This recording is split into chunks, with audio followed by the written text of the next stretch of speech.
Video like जरूर कर लीजिए और ऐसे वीडियो लगातार फ्री में पाने के लिए चैनल को तुरंत सब्सक्राइब कर लीजिए और बेल आइकन को जरूर टैप कर लीजिए ताकि आगे भी सारे वीडियो आपको मिलते रहे। यूट्यूब में फॉलो करते हैं तो प्लीज ये वाला फ्री टेलीग्राम चैनल जरूर ज्वाइन कर लीजिएगा। सारे नोटिफिकेशन सारे अपडेट यहीं पे आते हैं। ध्यान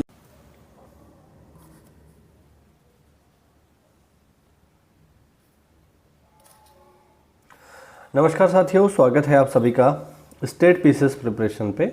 बहुत सारे लोग कमेंट कर रहे थे कि अरे भाई वीडियो आनी बंद हो गई जो है पंचायती राज की। चलिए इसका रीज़न बताता हूँ। मैंने आपको बताया था मेरा ट्रांसफ़र हो गया और ट्रांसफ़र जब मैंने यहाँ दूसरी जगह ज्वाइन किया तो उसमें बहुत सारा जो है कागज़ का काम होता है। ठीक है, चार्ज लेते हैं जब किसी से तो बहुत सारा काम होता है, बहुत सारे डॉक्यूमेंट्स होते हैं, बहुत सारी फाइलिंग का प्रोसेस होता है। तो उसको करने में थोड़ा समय लग गया और अक्सर करके मैं शाम में बहुत देरी से घर आने लगा। इसकी वजह से मैं वीडियो जो है एक ही वीडियो मैं मोस्टली बना पाया, 2 वीडियो बनाने की हिम्मत मेरे में बची नहीं। लेकिन चलिए ठीक है, वो भी काम है और ये भी काम है, तो दोनों को हम जो है अपने ढंग से निपटाएंगे। और आज जो एक टॉपिक है जो काफ़ी इम्पोर्टेंट है उसकी मैं आपसे चर्चा करूँगा, जो कि है सतत विकास लक्ष्यों का स्थानीकरण। मैंने कई बार इसके बारे में चर्चा किया था, जिसको हम बोलते हैं LSDG। ठीक है, लोकल सस्टेनेबल डेवलपमेंट गोल। इसको आज हम देखेंगे। काफ़ी बड़ा टॉपिक है तो इसके हम 2 वीडियो लेकर के आएंगे और 2 वीडियो में ये प्रॉपर हम अपना पूरा टॉपिक जो है इसको फिनिश कर देंगे। ठीक है, तो ये जो है हमारा आज का विषय रहेगा। तो चलिए देखते हैं। देखिए SDG तो आप लोग पहले से ही जानते हैं, सस्टेनेबल डेवलपमेंट गोल। तो पहले इन्हीं के बारे में बात करेंगे पंचायत को ध्यान में रखते हुए। ठीक है, फिर इनको प्राप्त करने के लिए पंचायत में क्या क्या चीज़ें हो सकती हैं, क्या क्या हम कर सकते हैं उनको देखेंगे। और फिर जो है जो 9 हमने थीम तैयार किए हैं उसको देखेंगे। ठीक है, चलो देखते हैं, शुरू करते हैं। ठीक है, तो सतत विकास लक्ष्यों की अगर हम बात करें तो SDG जो है ये है सस्टेनेबल डेवलपमेंट गोल। SDG का मतलब है कि कुछ इस तरीके से विकास किया जाए कि आज की आवश्यकताओं की पूर्ति हो जाए, जो आज की हमारी ज़रूरतें हैं वो पूरी हो जाए और जो भविष्य की हमारी जनरेशन है उसके लिए हम कुछ सुरक्षित कर पाएँ। इसी कॉन्सेप्ट को हम कहते हैं सस्टेनेबल डेवलपमेंट, यानी सतत विकास। विकास चलता रहे, ऐसा ना हो कि आज ही हम सारा का सारा विकास कर लें फिर आने वाले 10 साल में ठन ठन गोपाल खाली बैठे हैं, है ना। तो विकास लगातार सतत रूप से चलता रहे और किस तरीके से ऐसा विकास हमें करना है, इसी का नाम है सस्टेनेबल डेवलपमेंट गोल। अब देखो 193 देशों ने 17 लक्ष्यों के माध्यम से एक चिरस्थायी विश्व की दिशा में काम करने के लिए एक समझौते पर हस्ताक्षर किए हैं, जिन्हें हम सतत विकास लक्ष्य कहते हैं। ठीक है, सामाजिक, आर्थिक और पर्यावरणीय पहलुओं को शामिल करने वाले इन 17 लक्ष्यों के आधार पर वैश्विक कार्य योजना तैयार की गई है। यह नए विकास की कार्य योजना पर केंद्रित है और इसका जो मेन टारगेट है वो है किसी को पीछे ना छोड़े, नो वन लेफ्ट बिहाइंड, यानी कोई पीछे ना रहे। हम सबको, पूरी दुनिया को जो है आगे बढ़ना है, सबको विकास करना है। ठीक है, तो मानव जाति के रूप में हम अपने और ग्रह के लिए एक स्थायी भविष्य चाहते हैं। SDG एकीकृत और विकास के सामाजिक, आर्थिक और पर्यावरणीय आयामों को संतुलन करते हैं। SDG जो है ये 15 सालों के लिए है। 2015 में ये आया था SDG प्रोग्राम, ध्यान रखना, और लागू हुआ है 1 जनवरी 2016 से और 2030 तक ये चलेगा। इसमें हमें ध्यान रखना है कि इसमें 17 लक्ष्य और 169 टारगेट इसमें सम्मिलित हैं। ठीक है, अच्छा, ये जो SDG हैं ये 5 P's पर केंद्रित हैं, 5 P's पर केंद्रित हैं। कौन कौन से 5 P कौन कौन से, ये ध्यान रखना, पेपर में आ सकता है। ये 5 P कौन कौन से हैं? पहला है पीपल, लोगों की भलाई। दूसरा है प्लैनेट, पृथ्वी के पारिस्थितिकी तंत्र की सुरक्षा। तीसरा है प्रॉस्पेरिटी, सतत आर्थिक और तकनीकी विकास। और 5वां है पीस, यानी शांति हासिल करना। तो ये 5 P हैं, हमें ध्यान रखना है। ये पेपर में पूछ सकता है आपसे पूछ लेगा बताइए इनमें से कौन सा P सतत विकास में शामिल नहीं है, इस तरीके से आ सकता है, तो ध्यान रखिएगा। ठीक है, SDG एकीकृत है, यानी इंटीग्रेटेड है, यानी आपस में जुड़े हुए हैं और विकास के सामाजिक, आर्थिक और पर्यावरणीय आयामों को संतुलित करते हैं। स्थानीय आर्थिक विकास व सामाजिक न्याय के उद्देश्य से देश व प्रदेश निरंतर प्रयासरत हैं। हम अपने प्रदेश की बात कर रहे हैं। स्थानीय स्तर पर लक्ष्यों को प्राप्त करने में पंचायतों की काफ़ी अहम भूमिका है, इसमें कोई डाउट नहीं है, क्योंकि देखिए देश किससे बनता है, हमारा गांव से, और गांव में मेनली जो चीज़ है वो है पंचायत, तो उसको हमें शामिल करना होगा।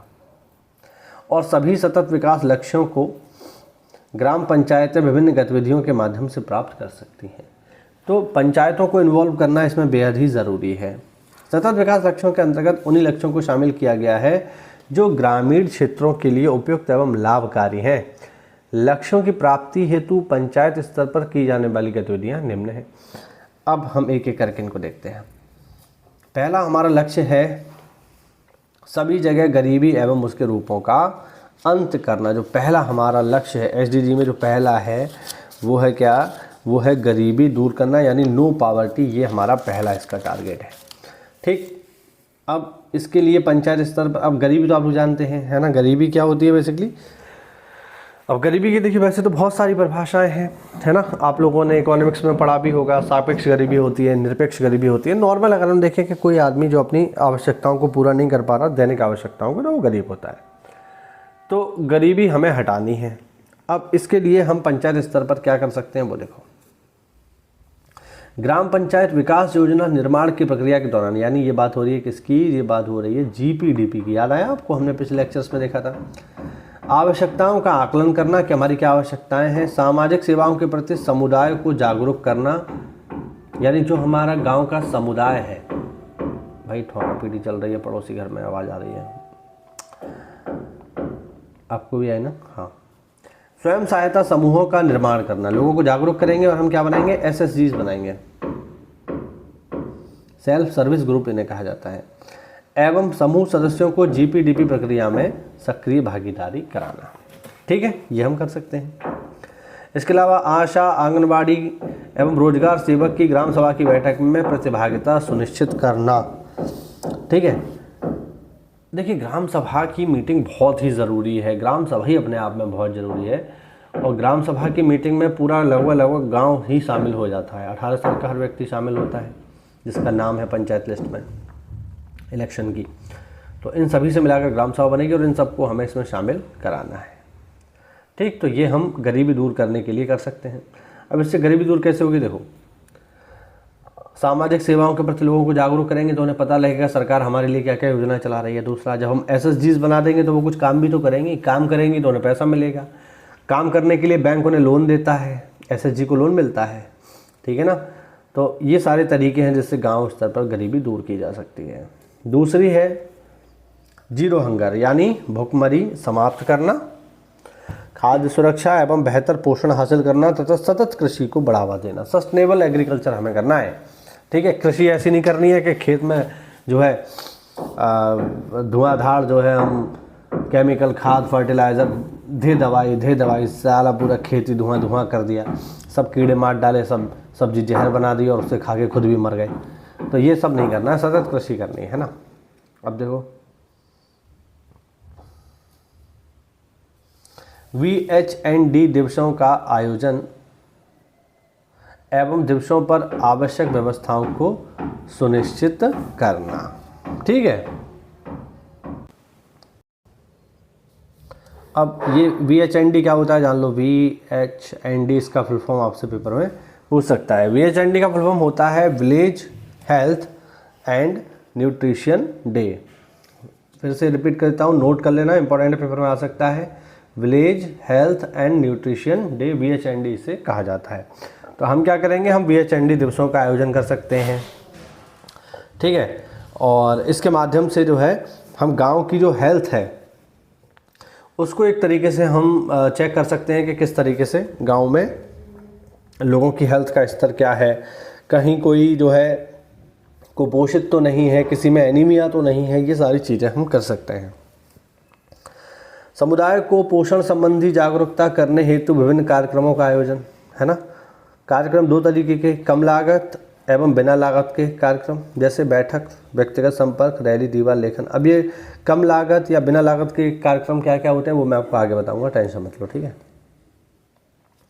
तो हम लोगों को जागरूक करने के लिए क्या क्या कर सकते हैं, बैठक कर सकते हैं, व्यक्तिगत संपर्क कर सकते हैं, रैली निकाल सकते हैं गाँव में, या फिर दीवार पर इसकी लेखन करके दीवार पर जो लिखे होते हैं ना वो सब जानकारी दे सकते हैं। विद्यालय स्तर पर छात्र छात्राओं को पोषण की जानकारी देना एवं प्रतियोगिताएं कराना गांव स्तर पर, जिससे उन्हें पता चले कि हमारी हेल्थ भी बहुत इंपॉर्टेंट है। गर्भवती एवं स्तनपान कराने वाली महिलाओं किशोरियों को ICDS के अंतर्गत अनुपूरक पोषण कार्यक्रम से जोड़ना। ठीक, ICDS क्या है? ICDS है इंटीग्रेटेड चाइल्ड डेवलपमेंट सर्विसेज, ध्यान रखना, ठीक है, integrated child development service ICDS। तो इसके अंतर्गत हम जो है अनुपूरक पोषण कार्यक्रम से महिलाओं को जोड़ सकते हैं, खास करके इसको जो गर्भवती हैं, जिसमें उनको जो है लोहे की टैबलेट दी जा सकें, आयरन वाली लोहे की टैबलेट, ये मत समझ लेना लोहे की ही टैबलेट आती है उसको महिला चबाई कैसे, आयरन की टैबलेट इन्हें कहते हैं, जिससे उन्हें एनीमिया वगैरह नहीं होता है। ठीक है, तो ये सारे काम जो है हम कर सकते हैं, जिससे हमारे गांव की हेल्थ और भुखमरी की स्थिति कम हो। छात्र छात्राओं को मिड डे मील की उपलब्धता सुनिश्चित करवा सकते हैं। देखिए, एक बात ध्यान रखना, गांव में जितनी भी चीज़ें आती हैं, जितनी भी, ठीक है, उन सभी की जो है चेकिंग एक ग्राम पंचायत अधिकारी या ग्राम विकास अधिकारी कर सकता है, ध्यान रखना। इवन आप अगर चाहें तो मिड डे मील के खाने की गुणवत्ता भी चेक कर सकते हैं कि सही है या नहीं। ठीक है, ध्यान रखना, भले जो वहाँ पे काम करने वाले टीचर हैं वो आपसे ग्रेड पे में ज़्यादा है, लेकिन पावर आपके पास ज़्यादा है, ध्यान रखना। क्यों?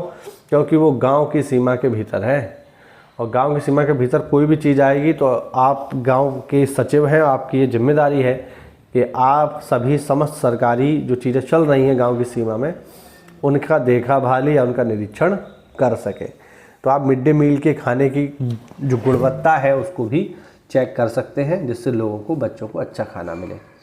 स्थानीय स्तर पर समुदाय को घरों में किचन गार्डन बनाने तथा स्थानीय रूप से उपलब्ध पोषक खाद्य जिनमें हरी सब्जियों को उपयोग को प्रेरित कर सकते हैं। हम लोगों को खुद की सब्जियां उगाने के लिए प्रेरित कर सकते हैं। किचन गार्डन बेसिकली क्या होता है? किचन गार्डन का मतलब है कि आप अपने लिए खुद ही जो है सब्जियां उगा लो, घर के आसपास ही, है ना, घर में ही छोटा सा गार्डन बना के वहीं सब्जियां उगाओ और अपने लिए सब्जियां उपलब्ध रखो। बाजार से सब्जियां मत लाओ, भाई पैसा भी बचेगा, दूसरा उनमें जो केमिकल वगैरह यूज़ हो रहा है वो भी नहीं होगा, तो आपको अच्छा खाना मिलेगा। इसके अलावा कृषि की नई पद्धतियों को अपनाने हेतु जो किसान है एवं छोटे खाद्य उत्पादकों में जागरूकता लाना। इसके लिए हम क्या कर सकते हैं? इसके लिए जो है हम जो कृषि विभाग है उसके साथ संबंध स्थापित करके खेती को किस तरीके से और बेहतर बनाया जा सकता है, वो सारे काम जो है पंचायत स्तर पर मीटिंग में करवा सकते हैं, और ये होते भी रहते हैं, मैंने ज्वाइन भी किया ऐसा एक कार्यक्रम। तीसरा है हमारा गुड हेल्थ एंड वेलबींग, यानी स्वस्थ जीवन सुनिश्चित करना तथा सभी के लिए आजीवन तंदुरुस्ती को बढ़ावा देना। लोग लंबे समय तक स्वस्थ रहें, ये आपकी जिम्मेदारी है पंचायत स्तर पे। तो क्या क्या कर सकते हैं? ग्राम स्वास्थ्य स्वच्छता एवं पोषण समिति की, ठीक है, इसको बोलते हैं VHNC, village health and nutrition committee. ठीक है, VHNC की, इसकी भी फुल फॉर्म नोट कर लेना। पोषण समिति की वार्षिक कार्य योजना को GPDP में सम्मिलित करना तथा प्रभावी संचालन सुनिश्चित करना। स्थानीय स्वास्थ्य के मुद्दे एवं आवश्यकताओं को GPDP में सम्मिलित कराना। जो हमारे लोकल मुद्दे हैं स्वास्थ्य के, सफाई के, उनको हम GPDP में शामिल करें। टीकाकरण, स्तनपान की आवश्यकता तथा परिवार नियोजन के प्रति लोगों को जागरूक करना। परिवार नियोजन बहुत ही जरूरी है। ऐसा नहीं कि बच्चे पैदा करे जा रहे हैं धुआंधार 6 साल बच्चे पैदा कर लिए और घर है एक ही, फिर जो है दिक्कत आ रही है, ना पढ़ा पा रहे हो बच्चों को, ना अच्छे से खिला पा रहे हो, बच्चों की हेल्थ भी खराब, एजुकेशन भी खराब हो गई, फिर वो बेचारे जो है कुपोषण के शिकार हो रहे हैं, ना पढ़ाई कर पा रहे हैं। तो बहुत सारी चीज़ें हैं। तो लोगों को ये भी समझाना है हमें कि आप जो है परिवार नियोजन करिए, उतने ही बच्चे पैदा करो जिनको आप अच्छे से पाल सको। शराब के हानिकारक प्रभाव, नशा और मादक पदार्थों के दुरुपयोग के प्रति समुदाय को जागरूक कर सकते हैं हम पंचायत में, है ना। अब जैसे ये वाला जो है आपने देखा होगा, पंचायत सीरीज आई थी, तो उसमें जो सेक्रेटरी था उसने लिखवा दिया था 2 बच्चे हैं मीठी खीर, उससे ज़्यादा बवासीर, तो हंगामा हो गया था, है ना। हालांकि एक चीज़ मैं आपको देखो बिल्कुल क्लियर कर दूँ, बहुत से लोग कमेंट करते हैं क्या ये वही सचिव हैं जो पंचायत सीरीज में है। देखो, सचिव तो वही हैं, लेकिन उस सीरीज में आपने नोटिस किए होंगे कि वो बंदा बड़ा ही फ्रस्ट्रेट रहता है, बहुत फ्रस्ट्रेशन में रहता है, एकदम यहाँ से भागने की उस पर रहता है ना, एकदम आप देखेंगे बिल्कुल एकदम खिंचाया हुआ रहता है, लोगों से अच्छे से बात नहीं करता है, और उसमें उसकी सैलरी भी बहुत कम दिखाई गई है। लेकिन वास्तविकता में ऐसा नहीं है। सचिव बहुत रुपया कमाता है, आपको आप आ जाओगे तब आपको पता चलेगा, है ना, अच्छी खासी सैलरी होती है। तो वैसा असली दुनिया में नहीं है। कोई भी सचिव आपको इस तरीके से नहीं मिलेगा, है ना। मैं भी एक सचिव हूँ, मैं तो ऐसा बिल्कुल भी नहीं हूँ, ठीक। ज़्यादातर सचिव नहीं है, मैं जितने भी सचिवों से मिला हूँ ये उनमें से एक भी ऐसा नहीं था जैसा मूवी में दिखाया गया है। तो वो एक मनोरंजन की तरह है, लेकिन वास्तविक दुनिया उससे बिल्कुल अलग है। और आपके पास बहुत सारी पावर्स हैं जिनका आप यूज़ जनता के भले के लिए कर सकते हैं, क्योंकि गांव आपका है। आप जब हम ट्रेनिंग में थे तो हमें बताया गया कि आप गांव के सीडीओ हो। जितने गांव आपको मिलेंगे उनके आप सीडीओ हो। जैसे मेरे पास अभी 5 ग्राम पंचायतें हैं अभी, ठीक है। पहली पोस्टिंग में मेरे पास 5 पंचायतें हैं, इतनी मिलती नहीं है नॉर्मली, लेकिन मेरे को मिली हुई हैं। तो 5 पंचायतों में अगर कुछ भी, 5 पंचायतों का मतलब अगर मैं आपको बताऊं तो 5 पंचायतों का मतलब हो गया कम से कम मान के चलो 15,000 लोग। 15,000 लोग जो है मेरे उसके जुरिडिक्शन में आते हैं, जिनको मुझसे या मुझे उनसे जो है काम लेना है। दोनों ही बातें हैं। तो उसके भलाई के लिए, गांव की भलाई के लिए हम जो भी करना चाहें हम कर सकते हैं। और इसमें बस जो भी सरकारी शासनादेश है उनको ध्यान में रखते हुए आपको जो करना है आप करिए, कोई आपको जो है रोकेगा नहीं, समझे। बस उससे समुदाय की भलाई का जो है उससे हित होना चाहिए, गांव की भलाई का हित होना चाहिए। आपका व्यक्तिगत हित ना हो रहा हो कि साहब सचिव जी का जो है पेट भरे जा रहा है और गांव साला घुस गया गड्ढे में, ऐसा भी नहीं है। तो बस यही है। और आप अगर इस सोच के साथ पंचायत में जाओगे ना कि नहीं यार मुझे काम करना है लोगों के लिए, लोगों की दुआएं लेनी है, आप जब पहुंचोगे नौकरी में तब आपको पता चलेगा बहुत सारे लोग आपको दुआ दे के जाएंगे अगर आप अच्छा काम करोगे तो, है ना। आपके एक साइन से लोगों को आवास मिल जाएगा, वही सीधी बात है ना। आप अगर कह दोगे पात्र है और वो वाकई में पात्र होगा, ऐसा नहीं कि रुपया खा लिया और जो है उसका जो है बिल्डिंग बनी हुई है और आपने पैसा खा के उसको पात्र बना दिया, तो फिर दिक्कत हो जाएगी भाई। अगर वाकई में लग रहा है गरीब है, उसके पास रहने के लिए घर नहीं है, बेचारा झोंपड़ी डाल के रह रहा है, तो आप बिल्कुल आवाज़ दे सकते हैं उसे, क्यों नहीं दे सकते, है ना। हमने दिया है, मैंने बहुत लोगों को दिया है। तो कहने का मतलब है कि बहुत सारे लोगों का भला कर सकते हैं, लेकिन अगर आपकी नीयत सही है तो। और हर चीज़ आप पैसे के लिए ही करते हैं तो फिर आप एक दिन पेल दिए जाओगे, सीधी सी बात है। चलिए, संपूर्ण स्वच्छता के प्रति जागरूकता, जिससे मलेरिया, जल जनित रोग एवं अन्य संक्रामक रोगों से हम जो है बच सकें और गांव को भी बचा सकें। स्वास्थ्य बीमा योजनाओं में कमज़ोर वर्गों को सम्मिलित करना, जो भी हमारी बीमा योजनाएं हैं स्वास्थ्य संबंधी, उसमें हम लोगों को सम्मिलित करें, जो गरीब लोग हैं उनको सम्मिलित करें। परिवारों को रसोई घर में धुआं रहित चूल्हा यानी जो एलपीजी गैस है वो उपलब्ध करवाएं। बेहतर कुकिंग स्टोव, पर्याप्त रोशनी एवं हवा की उपलब्ध सुनिश्चितता करने के लिए लोगों को प्रेरित करना, है ना। अब हम प्रेरित ही तो कर सकते हैं भाई किसी को। अब ऐसा थोड़ी है कि सचिव जी खुद अपने कंधे पे डाल के जो है सिलेंडर जो है भरवाने जा रहे हैं, ऐसा नहीं होगा, ठीक है ना। आप प्रेरित कर सकते हैं क्योंकि सरकार इसमें छूट भी देती है ना। तो वही चीज़ है। असंक्रामक रोगों एवं बैक्टीरिया जनित बीमारियों से बचाव के प्रति समुदाय को जागरूक करना, है ना। कि आप जो है ये जैसे हाथ धो, आप अच्छे से शौच के बाद विशेषकर आप हाथ धोइए, ठीक है, साफ़ सफाई का ध्यान रखिए। नवजातों तथा गर्भवती महिलाओं की परिवार द्वारा देखभाल के प्रति समुदाय को जागरूक करना, कि आप लोगों को बोलो कि भैया ये आपके घर में अगर कोई प्रेग्नेंट लेडी है तो आप उसका ध्यान रखो, ठीक है। आगे देखो, गोल नंबर 4, समावेशी एवं न्याय संगत गुणवत्ता शिक्षा सुनिश्चित करना तथा सभी के लिए आजीवन शिक्षा प्राप्ति के अवसरों को बढ़ावा देना। गोल नंबर 4 है ये हमारा, ठीक है। क्वालिटी एजुकेशन इसे कहा जाता है इंग्लिश में। अब इसमें हम देखो क्या क्या कर सकते हैं पंचायत स्तर पे। तो शिक्षा के अधिकार के अंतर्गत बच्चों के अधिकारों के संबंध में जन जागरूकता फैलाना, ठीक है। लोगों को बताना कि भाई ये आपके क्या क्या अधिकार हैं, ठीक है। आप शिक्षा का अधिकार अधिनियम आप लोगों ने पढ़ा ही होगा, आर्टिकल 21A, ठीक है। तो आप लोग मेरे को ज़रा कमेंट करके बताना ये कब जो है पारित हुआ था, ठीक है। तो ये सब उन्हें अधिकारों के बारे में बताना। विद्यालय में छात्राओं के लिए शौचालय निर्माण जिससे भी स्कूल ना छोड़ें। बहुत आपको जान के आश्चर्य होगा, बहुत सारी बच्चियां इसलिए स्कूल नहीं जाती हैं क्योंकि वहाँ पर उनके लिए सेपरेट टॉयलेट नहीं है ना। अब सेपरेट टॉयलेट नहीं होगा तो वो जा ही नहीं सकती, भाई बॉयज़ टॉयलेट थोड़ी जाएगी। और अगर मान लो जब टॉयलेट ही नहीं है तो बहुत बार उसके माँ बाप या उसके मन में भी आता है कि यार मैं स्कूल अब जाऊँगा ही नहीं। तो इस वजह से ड्रॉप आउट रेट बढ़ जाता है, बच्चे स्कूल नहीं जाते हैं। तो आपको ध्यान रखना है, और ये काम आप ही करोगे गांव में, ध्यान रखना, ठीक है। गांव में जितना भी सरकारी स्कूल होंगे उनको उनकी जो रेट्रो फिटिंग होगी शौचालयों की, उनका जो मरम्मत का काम होगा वो आपके द्वारा ही किया जाएगा। आप खुद नहीं करेंगे लेकिन करवाएंगे, ठीक है। स्कूल में 100% नाम लिखवाने तथा स्कूल में रोकने के लिए अनुकूल वातावरण तैयार करना, बच्चों के लिए ऐसा माहौल देना कि वो उन्हें उबाऊ ना लगे। इसमें आप जो है टीचर्स की सहायता ले सकते हैं, उनसे थोड़ा बातचीत करके स्कूल के माहौल को बेहतर बना सकते हैं। थोड़ा साफ़ सफाई रखें, थोड़ा सा आप देखो, आप अगर आप कूल रहोगे ना, जैसे एक होता है जो हर चीज़ एकदम, जैसे मैं कैसे बताऊँ आपको, एकदम एकदम स्ट्रिक्ट तरीके से, नहीं मुझे ऐसे ही चाहिए लोग को, और बिल्कुल नियम कानून एकदम एकदम पालन होगा, सब लोगों से सख्ती से व्यवहार, ऐसा व्यवहार सरकारी नौकरी में काम नहीं आता, ध्यान रखना। सरकारी नौकरी में वही लंबे समय तक जो है अच्छे से टिका रहता है जो मिस्टर कूल होता है। नियम का पालन सबको करवाना है, हमें आपको सबको, लेकिन आप अगर कूल बन के रहोगे तो लोग आपसे अच्छे से बात कर पाएंगे, आप अच्छे से लोगों से बात कर पाओगे और लोग आपसे डरेंगे नहीं।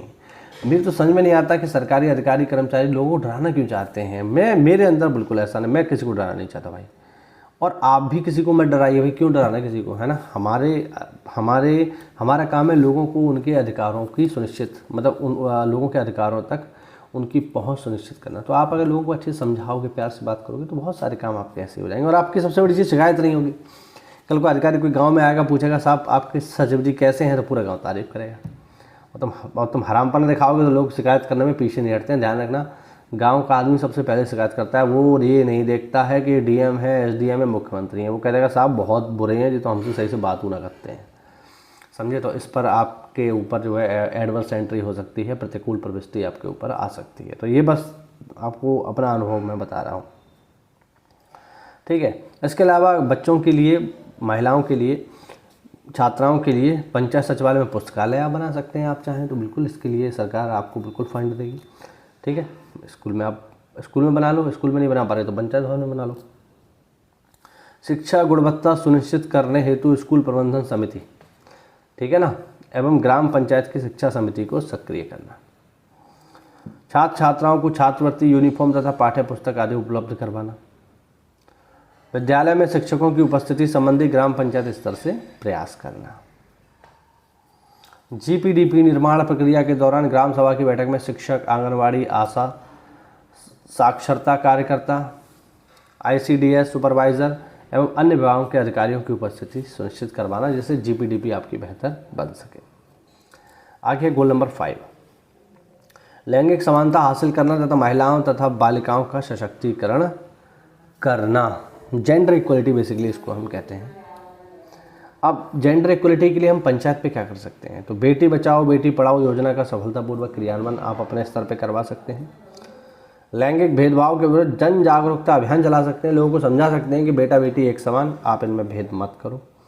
स्कूल में बालिकाओं के नाम लिखवाने तथा उन्हें आगे तक पढ़ाने के लिए समुदाय को जागरूक कर सकते हैं। आप लोगों को समझा सकते हैं कि बेटा बेटी एक जैसे हैं, और बेटी आपकी पढ़ेगी तो फिर एक परिवार पूरा पढ़ेगा, क्योंकि वो पढ़ेगी तो उसके आने वाली पीढ़ी भी अपने आप जो है पढ़ी लिखी हो जाएगी, क्योंकि वो खुद पढ़ाएगी उसको। परिवार में बेटी के जन्म को उत्सव के रूप में मनाना। ऐसा ना हो कि जो है आप एकदम दुखी हो गए, बच्चा पैदा हुआ, बेटी पैदा हुई तो, है ना। और ऐसा होता है, जैसे मैं आपको चलिए अपना किस्सा बताता हूँ। मेरी बेटी जब पैदा हुई ना तो मैं हॉस्पिटल में था। अब मेरी बेटी पैदा हुई, नर्स उसे लेकर के आई। अब मैंने उसे जब पहली बार गोद में लिया तो उसको देखते ही मेरे आंखों में आंसू आ गए यार, बहुत सारे। मतलब मैं इतना इमोशनल हो गया कि उसको देख के मैं रोने लगा। मतलब मेरी आंखों से आंसू बहने लगे जब मैंने अपनी बेटी को पहली बार जब मेरी गोद में आई तो मैं रोने लगा। अब वहाँ और भी लोग खड़े हुए थे, हॉस्पिटल में भीड़ तो होती है, तो और भी लोग थे वहाँ पे। अब उनको ये लगा कि ये आदमी इसलिए रो रहा है क्योंकि इसकी बेटी पैदा हुई है। अब वो मुझे सांत्वना दे रहे हैं, कह रहे साहब कोई बात ना, बेटी है गई तो चलो कोई बात ना, अगली बार ट्राई कर लियो, बेटा है जाएगा। लोगों ने यही कहा मुझसे। अब मैं ऐसी स्थिति में नहीं था कि उन्हें ये बता सकूं कि मैं क्यों रो रहा हूँ। उन्हें लग रहा था मैं इसलिए रो रहा हूँ, मेरी बेटी हो गई। लेकिन एक्चुअल में मेरी बेटी के साथ जो मेरा बॉन्ड था, जो इमोशनल मेरा अटैचमेंट था, वो उस वजह से मेरी आंखों से आंसू आ रहे थे। तो लोग ऐसा ही सोचते हैं, उन्हें लगता है कि बेटी मतलब बेटी पैदा होगी तो उसकी शादी करनी पड़ेगी, है ना, बहुत सारी चीज़ें होती हैं। भाई समाज ऐसे ही है, क्या करें यार। बाल विवाह के प्रति समुदाय को जागरूक करना व रोकना। बाल विवाह आपकी पंचायत में नहीं होना चाहिए, इस बात को आपकी भी जिम्मेदारी है कि आप सुनिश्चित करें। और इसके लिए क्या करेंगे, हम लोगों को जागरूक कर सकते हैं। उसे रोकने के लिए कानून भी है बाल विवाह, है ना, बाल विवाह को रोकने के लिए, तो वो भी हम इस्तेमाल कर सकते हैं। यौन चयनित गर्भपातों के विरुद्ध अभियान चलाना। यौन चयनित गर्भपातों का मतलब है कि आप जो है देखिए गर्भपात का मतलब है कि बच्चे को गिरा देना, ठीक है। और बच्चे को गिरा देना, खासकर जब गर्भ में बेटी हो तो लोग क्या करते हैं, अल्ट्रासाउंड करा के उसका लिंग पता कर लेते हैं, उसको पेट में मार डालते हैं। तो इसके विरुद्ध अभियान चलाना है कि हमें गर्भ में बेटियों को नहीं मारना है। यौन चयनित का मतलब ये हो गया कि आप जो है उनके यौन का चयन कर लो कि हमें बेटा चाहिए और बेटी है तो हम उसे मार डालेंगे गर्भ में। आप समझ रहे हैं। तो ये सब रोकना है हमें पंचायत में कि बेटियां प्रॉपर पैदा हों। स्कूली बच्चों के लिए साइबर अपराधों तथा मादक पदार्थों की लत के विरुद्ध जागरूकता अभियान चलाना। बच्चों को समझा, आजकल देखिए मोबाइल का दौर है, हर बच्चा मोबाइल लेके बैठा है। आपके घर के छोटे छोटे बच्चे मोबाइल चला रहे हैं ना, तो अभी हमें उन्हें बताना पड़ेगा कि उनके साइबर अपराध किस तरीके से होता है। कोई उनके फ़ोटो मांग रहा है, वीडियो मांग रहा है अश्लील, तो उनको किस तरीके से हमें समझाना है, उसे रोकना है जिससे वो उनके साथ कोई घटना ना हो जाए। और मादक पदार्थ जो है हमारे, क्योंकि अब तो सोशल मीडिया का दौर है, बहुत ज़्यादा इसको जो है बहुत ज़्यादा हाईलाइट किया जाता है। लोग दारू पी रहे हैं और उसको बहुत नॉर्मल वे में लिया जाता है, तो इसके विरुद्ध जो है हमें काम करना है पंचायत पे। आर्थिक गतिविधियों में महिलाओं की भागीदारी बढ़ाना व समुदाय को प्रेरित करना। महिलाओं को हमें जो है भागीदारी देनी है, खासकर रुपए पैसे के मामले में। ग्राम पंचायत में लिंग अनुपात की स्थिति को जानने हेतु सर्वे करना और वर्तमान स्थिति से ग्राम सभा को अवगत कराना। हमें पता होना चाहिए कि हमारे गांव में सेक्स रेशियो क्या है, कितने पुरुष हैं, कितनी महिलाएं हैं, कितने पुरुषों पर कितनी महिलाएं हैं। और इस डेटा को जब हम ग्राम सभा की यानी खुली बैठक जब हम करें तो लोगों को बताएं कि साहब ये स्थिति है, पुरुष ज़्यादा है महिलाएं कम है, तो शादी में फिर दिक्कत आएगी। तो इससे उन्हें जागरूक करना, जिससे जो है वो बच्चों की पेट में हत्या ना करें, खासकर बच्चियों की। ग्राम सभा की समितियों में महिलाओं की सक्रिय भागीदारी को बढ़ावा देना। ग्राम सभा सुनिश्चित करे कि ग्राम पंचायत में बाल विवाह, कन्या भ्रूण हत्या, दहेज एवं महिलाओं एवं बच्चों के खिलाफ घरेलू हिंसा जैसी भेदभावपूर्ण एवं गैर कानूनी आचरण ना हो। यानी महिलाओं के विरुद्ध जो अपराध होते हैं उनको हम पंचायत स्तर से जन जागरूकता अभियान फैलाकर उसे कम करें, है ना। तो बच्चों और महिलाओं पर अगर घरेलू हिंसा हो रही है तो फिर इसके लिए आप काम करोगे। लेकिन अगर महिलाएं पुरुषों को पेल रही हैं दिन रात, ठीक है, पुरुषों की पिलाई कर रही हैं जूता चप्पल बेल्ट से बेलन से, तो फिर कोई बात नहीं, तो पिटने होना है, ठीक है। सरकार इस पर मौन है और मौन का मतलब स्वीकृति ही होती है कि ठीक है कोई बात नहीं, पेल लेने तो कोई समस्या नहीं। तो पुरुष अगर पेले जा रहे हैं किसी गांव में तो फिर आप कुछ नहीं कर सकते, आप बच कर रहना, आप भी पुरुष हो सकते हैं, आप भी पेल दिए जाओ, ठीक है। तो भाई मेरी बात ध्यान रखना। महिलाओं को उच्च शिक्षा तकनीकी कौशल हासिल कराने के लिए परिवारों को प्रेरित करना, ठीक। विषय संबंधी गतिविधियों को जीपीडीपी में शामिल करने हेतु ग्राम सभा की बैठक में आईसीडीएस सुपरवाइजर, आंगनबाड़ी, स्कूल शिक्षक, स्वास्थ्य कार्यकर्ता, आशा, स्थानीय पुलिस तथा वकील आदि की उपस्थिति सुनिश्चित करवाना, ठीक है। हाँ चलिए, कोई पॉइंट ना समझ में आप कमेंट कर लेना, ठीक है। टॉपिक लंबा है तो इसमें देखो थोड़ा समय लगेगा। आगे है गोल संख्या 6, ठीक है। गोल संख्या 6 है हमारा क्लीन वाटर एंड सैनिटेशन, यानी सभी के लिए जल एवं स्वच्छता उपलब्ध एवं सतत प्रबंधन को सुनिश्चित करना। Clean water and sanitation. अब हम सैनिटेशन का मतलब है साफ सफाई। तो हम क्या कर सकते हैं साफ सफाई के लिए पंचायत स्तर पे? बिना शौचालय वाले परिवारों को चिन्हित करना, उनको शौचालय दिलवाना, सरकार 12,000 रुपये देती है। ठोस एवं तरल अपशिष्ट प्रबंधन की कार्य योजना को जीपीडीपी में शामिल करना। ठोस एवं तरल अपशिष्ट का मतलब है SLWM। ये शब्द आप लोगों ने मेरे मुंह से कई बार सुना होगा और अब तक आप इससे समझ भी गए होंगे कि ये क्या है, ठीक है। पानी के सही उपयोग के प्रति समुदाय को जागरूक करना। पानी एक हमारा संसाधन है।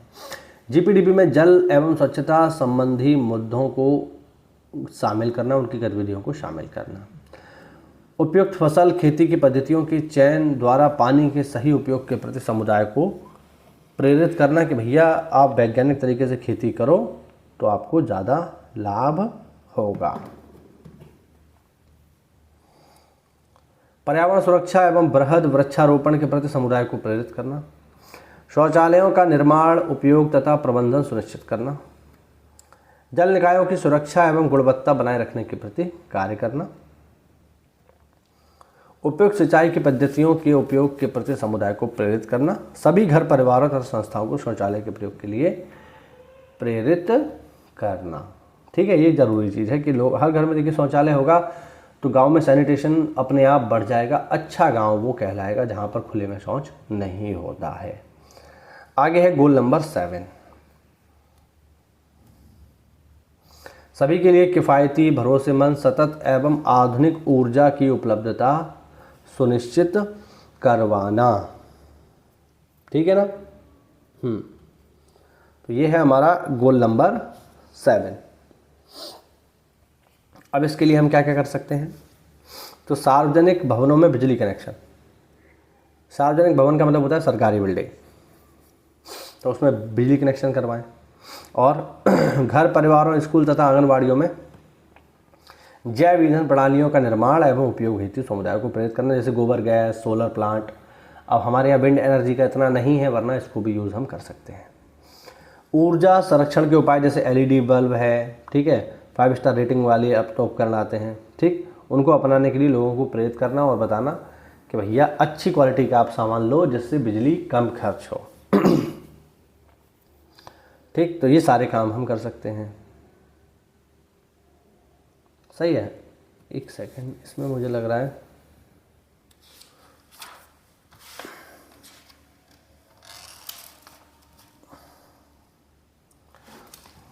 इसमें थोड़ा, अभी देखिए यहाँ से थोड़ा गड़बड़ है।